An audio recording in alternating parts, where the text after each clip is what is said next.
This weekend, I had the privilege of speaking with Martin Fair. Martin Fair, for those of you who don't know, is the new moderator of the Church of Scotland. And if you want to see that video, it's on the Heart and Soul page on the church website. Martin and I had this conversation about the church's need to talk about mental health and all the issues that are surrounding people with that. If we're honest, the church has not always been the best place for people to talk about mental health. We've shied away from it in many cases, because I think that we feel that because we've got a good news or good message, well, we should be smiling all the time.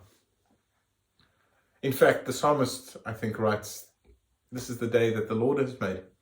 I will rejoice and be glad in it." But how do we rejoice when, well, for many of us, just standing up or getting out of bed in the morning is really difficult?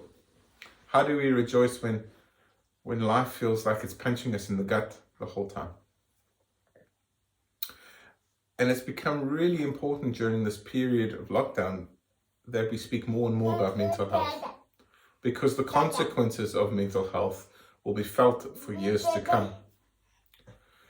In the book of 2 Kings, we meet Elijah, and Elijah is going through a rough time, to put it bluntly. His whole world has been turned upside down. Just read it, you'll find it. And he's got a bounty on his head. Life is just terrible. And he's just burnt out. He has nothing left to give. And he says this, "God, I wish you would just kill me.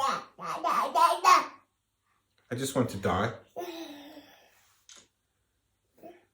For many of us, that can feel like a daily reality.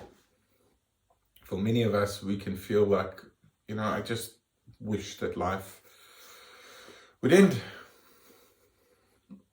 As someone who's struggled with mental illness myself, I think it's important that we have the conversation, that we give people the platform to speak, to engage, and also to be heard, that we care for each other, that we don't try to fix things sometimes, but just listen.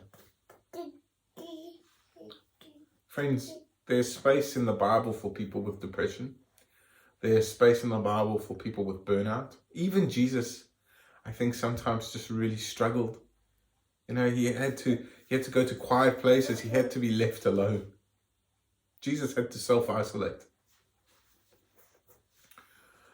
And today's message is not one of, oh, we should all be down, but rather one of saying, it's okay not to be okay.